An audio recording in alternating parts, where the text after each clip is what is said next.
오늘 말씀의 제목이 복의 근원 아브라함. 제가 아브라함에 대한 설교를 27번인가 했어요. 근데 오늘 여기 12장 1절부터 9절에 있는 말씀을 제가 건너뛰고 했던 것 같아요. 그래서 창세기 아브라함에 대한 이야기의 책을 내려고 하다 보니까 이 부분이 빠져서 이걸 보충해서 넣으려고 하다가 설교를 제가 준비해서 오늘 여러분들에게 드리는 것입니다. 은혜의 시간이 되기를 주의 이름으로 축복합니다. 우리 모두, 저와 여러분, 여기 있는 우리 모두는 하나님으로부터 부르심을 입은 사람들이에요. 다시 말합니다. 하나님으로부터 부르심을 입은 사람들이에요. 하나님의 부르심이 있었기 때문에 이곳에 지금 우리가 모여서 하나님께 예배를 드린다. 여러분, 하나님은 아무나 부르지 않아요. 많은 사람들 중에서 하나님이 택하신 자, 미리 아시고 택하신 자들을 불러서 너는 내 것이라 지명하여 우리를 불러주신 줄로 믿습니다. 고기 잡는 베드로를 주님이 부르셨어요. 친히 찾아가셔서 부르셨어요. 너는 사람 낚는 어부가 되리라. 핍박자 사도 바울을 주님이 찾아가셔서 그를 부르셨어요. 나는 내가 핍박하는 예수라. 너는 앞으로 이방인의 사도가 될 것이다. 하나님이 부르셨어요. 모든 꿈을 상실해버리고 이제 미디안 광야에서 40년 동안 나는 이제 아무것도 할 수 없다고 했을 때 떨기나무 불꽃 가운데서 주님이 모세를 부르셨어요. 내 백성을 인도해라. 주님이 부르셨어요. 이는 최고의 복입니다. 하나님이 부르셨다니까요. 이보다 더 큰 복이, 하나님이 아셨다니까요. 성경은 이렇게 말합니다. 너는 두려워하지 말라. 내가 너를 구속하였고 내가 너를 지명하여 불렀나니 너는 내 것이라. 하나님이 저와 여러분을 지명하여서 불렀어요. 우리는 하나님의 것이에요. 하나님이 우리의 주인이에요. 그렇기 때문에 우리는 하나님을 주님이라고 부르는 거예요. 주인이라는 말이에요. 주인됨을 인정하며 사셔야 될 줄로 믿습니다. 요한복음 15장 16절의 말씀을 보시면 너희가 나를 택한 것이 아니에요. 우리가 하나님을 택한 게 아니에요. 내가 너희를 택하여 세웠나니. 하나님이 우리를 택하신 거예요. 우리가 예수를 믿게 된 것은 내가 손들고 내가 믿을게 해서 믿은 게 아니라 하나님이 택하셨어요. 그렇기 때문에 믿음에 이르게 되는 거예요. 이는 너희로 가서 열매를 맺게 하고 또 너희 열매가 항상 있게 하여 내 이름으로 아버지께 무엇을 구하든지 다 받게 하려 하심이라. 한마디로 말하면 복되게 하시기 위해서 우리를 택하여 하나님이 세우신 줄로 믿습니다. 우리 모두는 부르심의 응답으로 오늘 이곳에 있는 거예요. 하나님이 부르셨기 때문에 이곳에 있는 거예요. 여기 있는 저는 하나님의 부르심의 순종으로 오늘의 목사가 되었어요. 하나님이 부르신 그 부르심의 응답으로 오늘의 목사가 되었어요. 이 부르심, 하나님이 불렀다라고 하는 이게 소명이에요. 소명. 이 소명의식이 분명해야 돼요. 하나님이 나를 부르셨다. 하나님이 나 같은 것을 부르셨다. 이 소명의식이 분명하면은 사명이 흐트러지지 않아요. 어려움이 있다고 그냥 방황하지 않아요. 하나님이 나를 부르셨는데 이 소명의식이 확실할 수 있기를 주의 이름으로 축복합니다. 창세기 12장 1절 여호와께서 아브라함에게 이르시되, 하나님께서 아브라함을 찾아오셔서 아브라함을 부르시면서 말씀하시는 거예요. 이때 아브라함이 어떤 사람이었어요? 하나님을 전혀 몰랐던 사람이었어요. 75년 동안 우상을 섬기면서 하나님을 인정하지 않는 문화권에서 자기 마음대로 자기 생각대로 살던 사람이었어요. 하나님을 전혀 모르는 사람이에요. 그런데 그런 아브라함이 성경에 보면은 믿음의 조상이 돼요. 복의 근원이 돼요. 왜 그랬을까요? 그 부르심에 순종했기 때문에. 여러분 마태복음 1장 1절 신약성경의 첫 페이지 첫 줄에 보시면은 아브라함과 다윗의 자손 예수 그리스도의 세계라 그랬어요. 아브라함이 제일 먼저 등장이 됩니다. 믿음으로 구원받는다라고 하는 이 구속사에 대한 이야기를 풀어나갈 때는 반드시 아브라함이 들어갑니다. 왜? 아브라함이 믿음의 조상이기 때문에. 아브라함을 통해서 믿음으로 구원받는다는 의를 하나님이 이루어 놓으셨기 때문이에요. 아브라함에게 베푸신 하나님의 은혜를 이해하지 않으면 아니 됩니다. 왜냐하면 믿음의 역사는 아브라함으로부터 시작이 되었고 하나님의 구속사는 아브라함과의 언약을 기초로 해서 이루어졌기 때문이에요. 아브라함의 믿음이 우리의 믿음이 되었고 아브라함의 의가 우리의 의가 되었고 아브라함의 복이 우리의 복이 되었기 때문입니다. 하나님은 아브라함을 불러내어 구원하시듯 저와 여러분들을 세상 가운데서 불러내어 구원하셨습니다. 오늘 말씀을 통하여 아브라함과 같은 참된 믿음의 복을 받는 저와 여러분이 다 되시기를 주의 이름으로 축원합니다.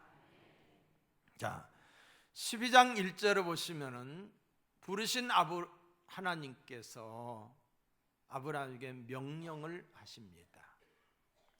여호와께서 아브라함에게 이르시되 너는 너의 고향과 친척과 아버지의 집을 떠나라고 해요. 고향, 친척, 아버지의 집을 떠나 내가 내게 보여줄 땅으로 가라. 자, 너는 너의 고향과 친척과 아비 집을 떠나 내가 내게 보여줄 땅으로 가라 라고 명령하셨어요. 이 명령에 아브라함이 어떻게 했어요?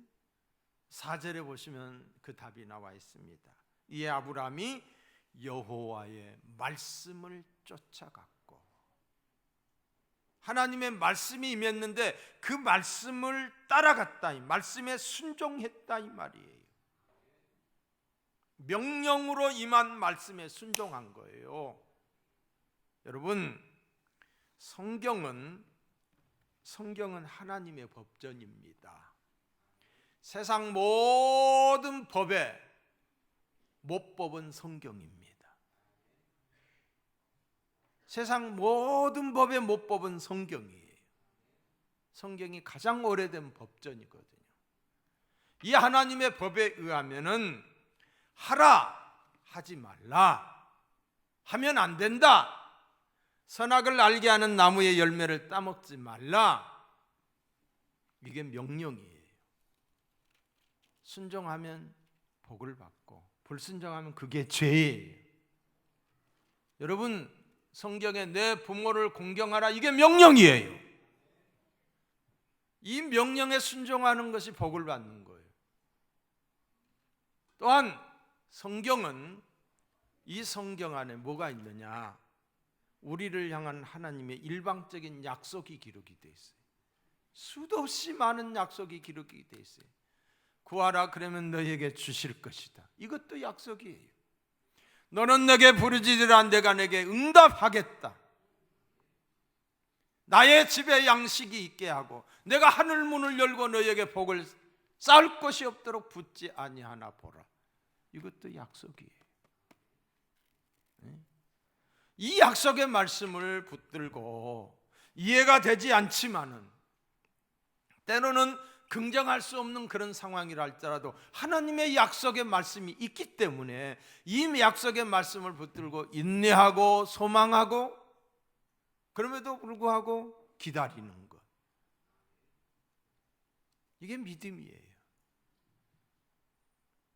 하나님의 말씀은 우리에게 능력으로 임했어요. 이 말씀은 살아있어요. 운동력이 있어요. 좌우의 날쌘 에디한 검과 같아요. 심령과 골수를 쪼개는 힘이 있어요. 이 말씀 앞에 마귀, 원수 마귀가 떠는 거예요. 사람이 떡으로만 사는 것이 아니라 하나님의 입으로 나오는 말씀으로 산다고 그랬어요. 말씀이 없이는 살 수 없어요. 근데 이 능력으로 임한 이 말씀을 우리가 삶 속에서 인정하고 지지하고 긍정하고 믿고 아멘 할 때에 말씀의 능력이 우리의 삶 속에 나타나는 줄로 믿습니다. 능력이 나타나는 거예요. 나는 할 수 없지만은, 세상은 할 수 없지만은 하나님의 말씀에 할 수 있거든이 무슨 말이냐? 믿는 자에게는 능치 못함이 없느니라. 말씀을 믿고 의지할 때의 능력이 나타나는 줄로 믿습니다. 말씀에 아멘 아멘 하면은 시간이 갈수록 믿음이 성장합니다. 말씀을 인정하는 것만큼 믿음이 성장해요. 믿음은 행동하는 것만큼 자라나는 거예요. 아브라함은 하나님의 말씀이 임했을 때 순종을 했어요. 믿음의 조상 아브라함의 믿음도, 믿음의 시작은 말씀에 순종하면서부터예요. 말씀에 순종하면서, 여러분 이 기록된 하나님의 말씀을 얼마만큼 여러분이 인정하고 있습니까? 얼마만큼 알고 있습니까? 그래서 우리는 이 말씀을 알아야 돼요. 이 말씀의 근거에서 신앙생활해야 돼요. 이 말씀을 알기 위해서 우리는 봐야 되고 들어야 되고 공부해야 되고 묵상해야 되고 암송해야 되고 이 말씀을 내 생활 속에 적용시켜야 되는 거예요. 알고만 있어도 안 되는 거예요. 이 말씀대로 살려고 할 때 하나님의 축복이 임하는 줄로 믿습니다. 믿음과 대치되는 개념이 있어요. 믿음과 대치되는 것, 그건 이성이에요. 이성이 뭡니까? 이성은 어떤 상식적으로 우리가 통하는 것들, 또는 어떤 경험에 의한 것들, 경험된 지식, 또 학습된 지식, 그 사회에 통념적으로 통하고 있는 어떤 그런 보편적 가치들, 이런 것들을 우리는 이성에 의해서 판단한다, 이런 말을 하잖아요. 하나님은 이성으로 믿어지지 않습니다. 하나님은 이성으로 믿어지지 않아요. 보편적 가치로 가지고 하나님을 평가해서는 안 된다는 거지요. 어리석은 인간들은 자꾸만 이성으로 하나님을 평가하려고 측량하려고 합니다. 어떻게 하나님이 인간의 지성이나 경험으로 이해가 되겠습니까? 만약에 인간이 하나님을 이해할 수 있다라고 한다면 그는 하나님이 아닐 거예요. 인간이 이해되는 하나님, 그건 하나님이 아니다 이 말이에요. 인간은 하나님을 이해할 수 없는 존재입니다. 따라서 이성으로는 하나님이 믿어지지 않는 거예요. 그럼 뭘로 믿어요? 오직 믿음이에요. 오직 믿음으로 믿어지는 거예요. 이해하고 하나님을 믿으려고 하면 안 믿어진다니까요. 이 작은 머리로 가지고 어떻게 크신 하나님을 다 이해합니까? 하나님을 이해하고 믿는다? 못 믿어요. 그러나 하나님은 믿으면 이해가 돼요. 믿고 나면 하나님이 이해가 되는 거예요. 말씀을 믿고 순종할 때 이해가 되는 거예요. 믿음은 말씀에 순종하는 것만큼 완성됩니다. 따라서 믿음의 깊이는 곧 순종의 깊이예요. 깊이 있는 믿음의 자가 되기를, 믿음의 사람이 되기를 축원합니다. 교회를 10년 다녔다, 20년 다녔다가 믿음을 결정하지 않습니다. 아무리 교회에 오래 다녔다 할지라도 믿음이 없을 수가 있어요. 그러나 교회 나온 지 1년밖에 되지 않는 사람도 믿음이 클 수가 있어요. 기록된 말씀에 순종했고, 기록된 말씀을 붙들고 소망 중에 인내했고, 기록된 말씀의 권위를 인정하게 되면은 그 사람의 믿음이 더 크게 보이는 줄로 믿습니다. 히브리서 11장 8절에 보시면은 믿음으로 아브라함은 부르심을 받았을 때에 순종하여 장래 기업으로 받을 땅에 나갈 새 갈 바를 알지 못하고 나갔으며 라고 말하고 있어요. 아브라함의 믿음을 설명해 주는 두 가지 표현이 여기서 발견하게 되는, 첫째는 장래 기업으로 받을 땅에 나갔다라고 그랬어요. 장래 기업으로 받을 땅에 가는데 그는 갈 바를 알지 못하고 나갔어요.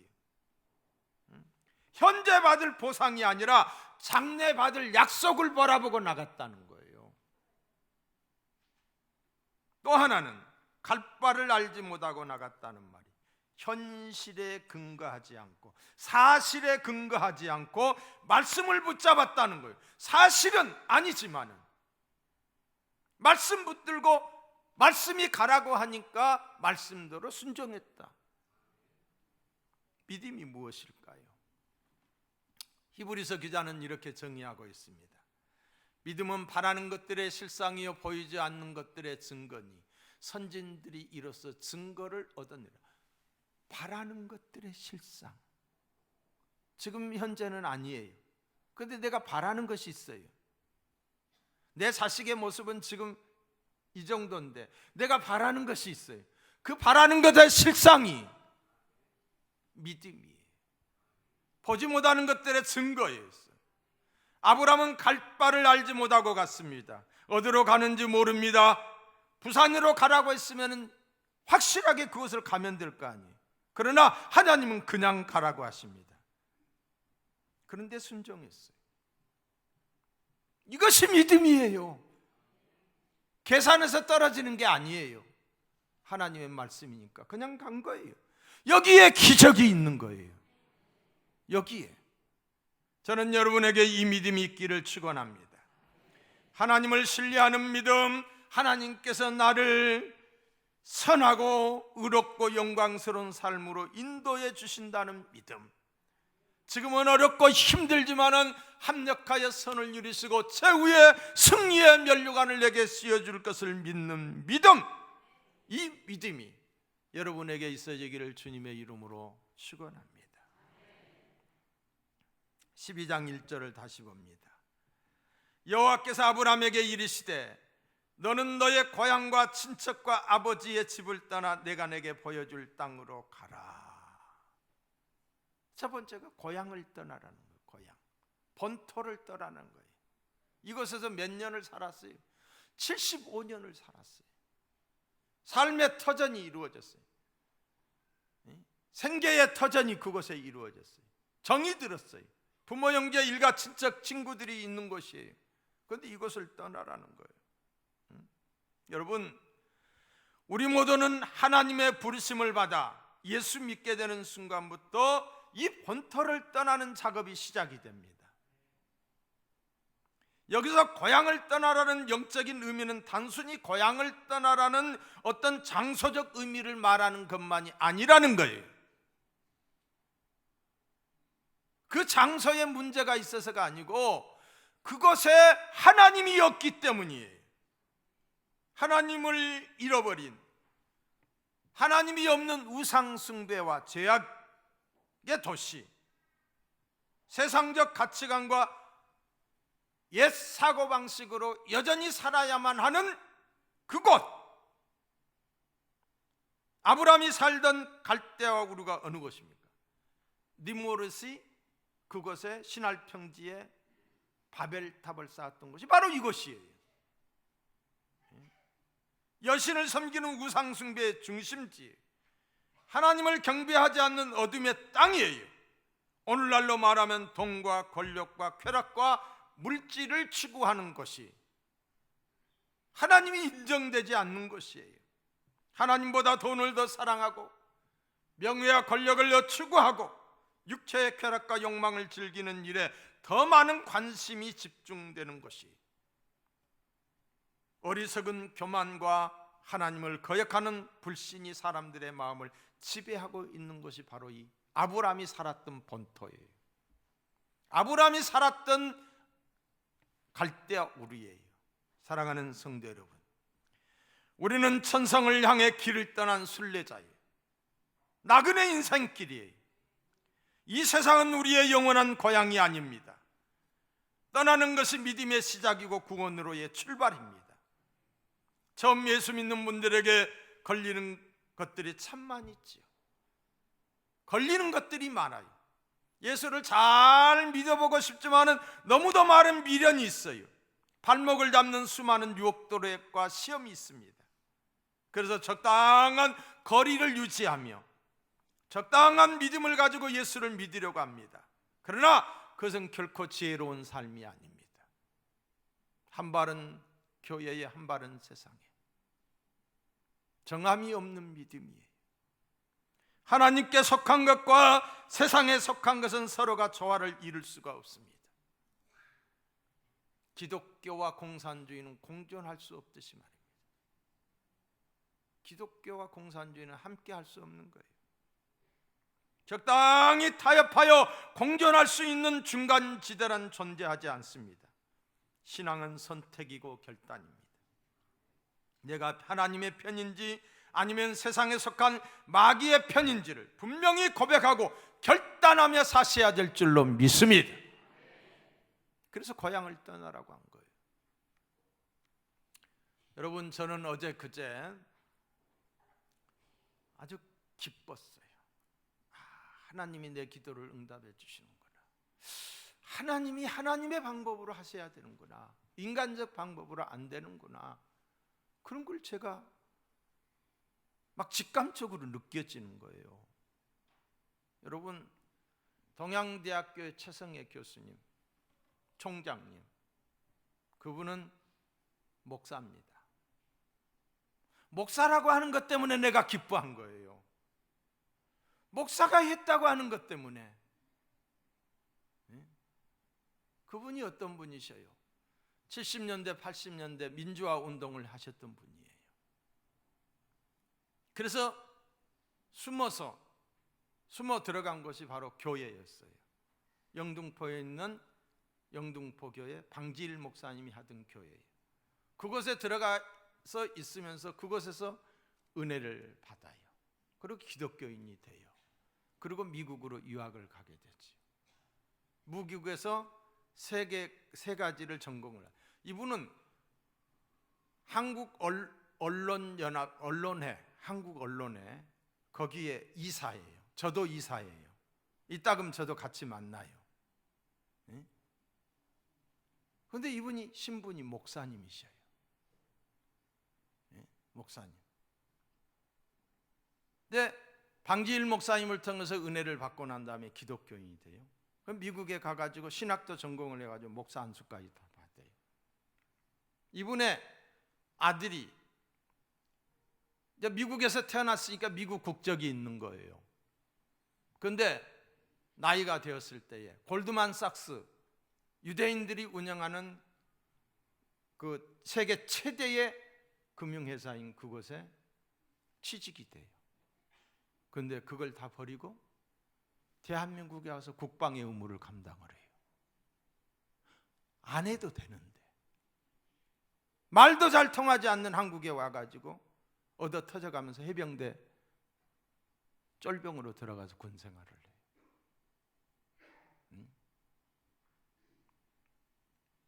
그분이 누구냐? 목사님이에요. 목사는 그래야 돼요. 시퍼런 사슬이 파란 시퍼런 살아있는 권력 앞에 거짓말을 하지 않고 말 그대로 이것이 사실입니다. 진실을 밝힐 수 있는 이 용기, 이 시대의 의인이에요. 이 시대의 은이에요. 이런 사람들이 우리나라에 많이 있을 때에 우리나라는 살아나는 거예요. 요즘 학원이나 작은 유치원까지도 문교부에서 다 자취를 해요. 그 죽이려면 하루아침에 죽여요. 뭘로 뒤집어 씌워서라도. 그런데 그런 거에 굴하지 않고 믿음을 고백하고 의인의 편에 설 수 있다는 거. 그래서 제가 기뻤다니까요. 박수 한번 쳐줘봐. 이런 사람은 우리 정직운동본부에서 표창을 내야 돼. 정직 1호. 내가 어떤 사람 하려고 했다가 누가 하지 말자고 해서 안 했어. 이런 사람이 인정받는 사회가 돼야 돼.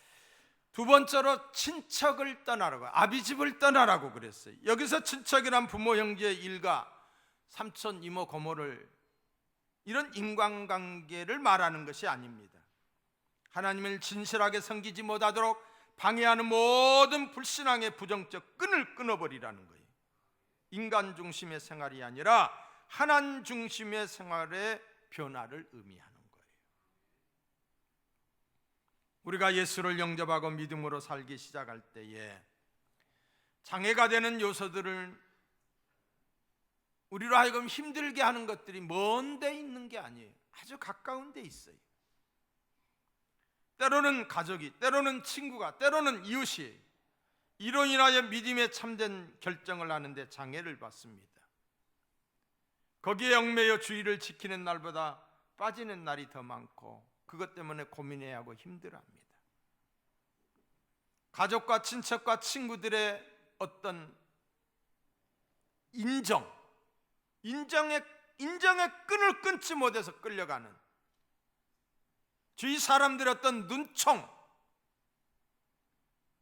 잘못된 전통과 감습의 얽매임, 이런 것들이 인간 중심의 삶입니다. 믿음의 길을 떠나는데 장애가 되는 것들입니다. 하나님 안으로 들어가려면 그런 것들을 빨리 정리해야 돼요. 인정의 밧줄을 끊어야 돼요. 이 말은 세상 사람들과 관계를 단절하라는 것이 아니에요. 그들과 교제를 갖지 말라는 말도 아니에요. 내가 예수 믿게 되었음을 분명하게 말하고 신앙인으로서 이렇게 살아가야 한다는 것을 그들에게 분명하게 보여주며 어떤 기준으로 어떤 행동을 해야 되는지에 대한 기독교인의 정체성을 그들에게 분명하게 심어줘야 돼요. 주일날은 기독교인은 하나님께 예배하는 것이다. 이 기독교인의 정체성. 삶의 어떤 구별됨을 그들에게 보여줘야 돼. 물론 다르기 때문에 핍박이 있을 수도 있어요. 비웃음과 조롱, 아이고 왜 그리 쪼잔하냐 이런 소리를 들을 수도 있어요. 그래도 그렇게 사는 것이 옳은 길이에요. 그렇게 행할 때 사람들은 그를 이해하고 그 믿음을 인정하게 됩니다. 그러한 결단이 있을 때 하나님의 기적을 경험하고 더 나아가 그들을 믿음의 길로 인도할 수 있는 줄로 믿습니다. 기독교는 체험의 종교예요.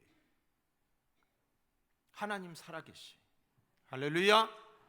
살아계신 하나님을 체험할 수 있기를 바랍니다.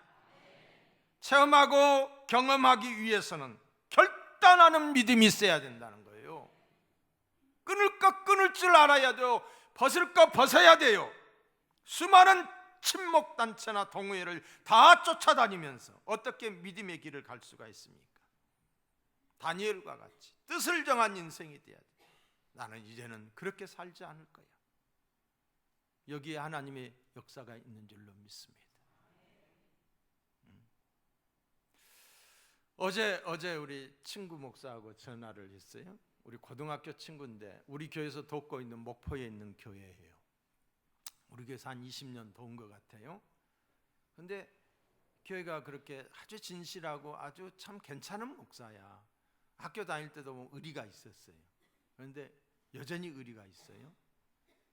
근데 이 친구가 전화를 않다가 어제 그제 전화가 왔어요. 나 죽다가 살아났다 그러는 거예요. 무슨 이야기냐 그랬더니 쓰러졌대요. 쓰러지고 하여간 뭐 생각이 좀 몽롱해지고 그랬는데 병원에 가서 봤더니 치매가 진행이 됐다는 거예요. 치매가 엄청, 내 나이인데 치매가 진행이 됐는데 상당히 진행이 많이 됐다는 거예요. 많이 됐는데 더 이상 고쳐지지는 않고 이 속도가 조금 늦어지게 약으로는 할 수 있다. 그러면서 다시 이제 뭐 치료를 받기로 하고 그렇게 했는데 뭐 길이 없잖아요. 개척교회 뭐 교회가 시작된 지가 상당히 오래됐는데 개척교회 수준이야. 성도들이 많지를 않아요. 그런데 하여간 성실하게 살아요. 성실한 목사예요. 기도 많이 하고. 근데 낙심됐겠지요. 그런데 그 사모님이 기도 많이 해요. 자녀들도 한결같이 기도하는 아이들이에요. 근데 이제 하나님만 바라보고 기도를 하는데 삼성병원에서 그런 판단을 받았는데 나중에 이제 오라는 날짜에 약 타러 가서 다시 조사를 받았는데 아무것도 없어졌다는 거예요. 깨끗이 고침받았다는 거예요.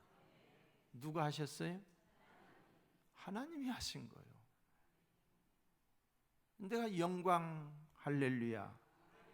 하나님께 영광. 여러분, 저는 강대상에서 선포되는 말씀을 하나님의 음성으로 듣습니다. 이용한 목사님이 이번에 집회에 오셔서 많은 은혜를 받았어요. 많은 위로를 받았어요. 저 역시. 그분이 그런 이야기를 했어요. 저녁 기도회 해라. 저녁 기도회. 여러분, 필요하신 분은 오세요. 기도가 필요하다. 하나님의 역사의 주인공이 되고 싶다. 살아계신 하나님을 체험하고 싶다. 문제가 있는 사람들 모이세요. 그날이 30일이 될 수도 있고 40일이 될 수도 있고 8시에서부터 9시까지 1시간 제가 안수할 거예요. 찬송하고 기도하고 안수하고 찬송하고 기도하고 안수하고 하나님이 역사하실 줄로 믿습니다. 2019년 가을 하나님의 임재를 다시 한번 경험하고 하나님의 사랑을 경험할 수 있는 축복의 기간이 되기를 축원합니다. 특별히 문제가 있는 분들은 많이 나오셔서 함께 기도할 수 있기를 소망합니다.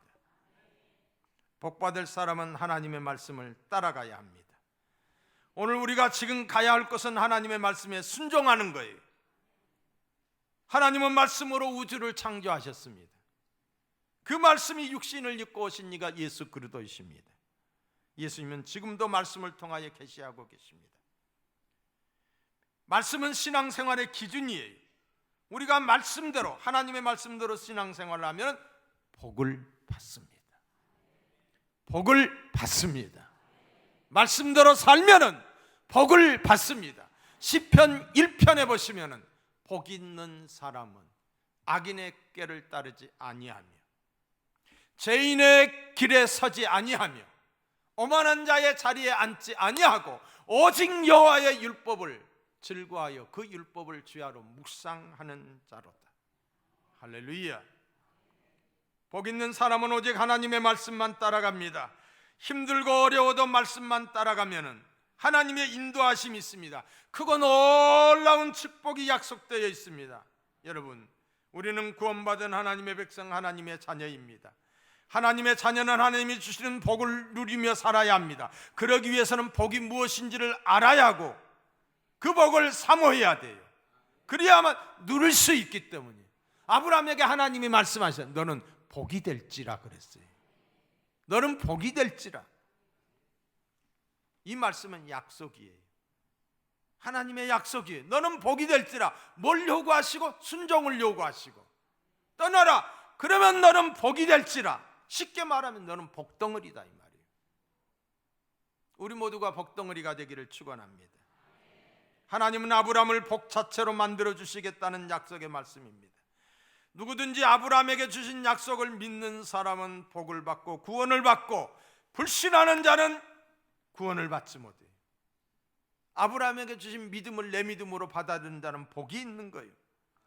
아브라함에게 주신 약속은 오늘 저와 여러분들에게 유효한 하나님의 약속임을 믿어야 합니다. 2절의 말씀을 다시 봅니다. 내가 너로 큰 민족을 이루고, 이게 약속이에요. 내게 복을 주어 내 이름을 창대케 하리니 너는 복이 될지라. 여러분, 누가 하신다고 했습니까? 내가 너로 큰 민족을 이루고 내가 내게 복을 주고 내가 내 이름을 창대케 하리라. 누가? 내가입니다. 여기서 내가는 누굽니까? 하나님이시에요. 여러분, 복은 하나님이 주십니다. 복은 하나님이 주십니다. 하나님의 복 받는 여러분이 되시기를 축원합니다. 하나님의 약속은 아브라함의 현실과 전혀 안 맞습니다. 큰 민족을 이룬다고 하셨는데 아브라함에게는 지금 자식이 없어요. 그러니 어떻게 큰 민족을 이룹니까? 황당한 약속처럼 들리지 않습니까?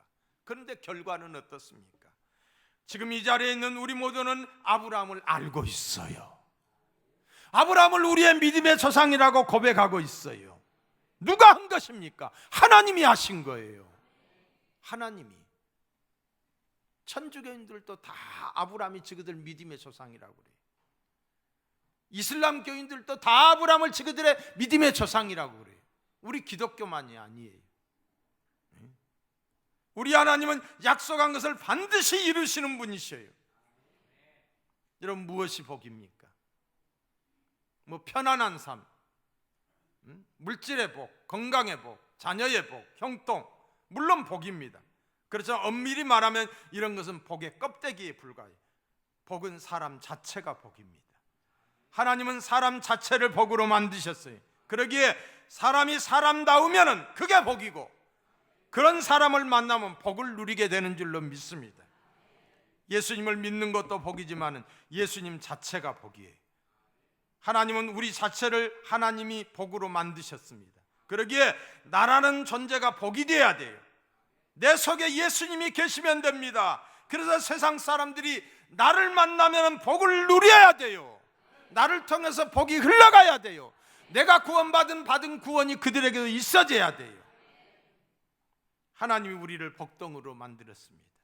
문제는 왜 우리가 남에게 복이 못 되느냐는 거예요. 그것은 복을 잃어버렸기 때문에.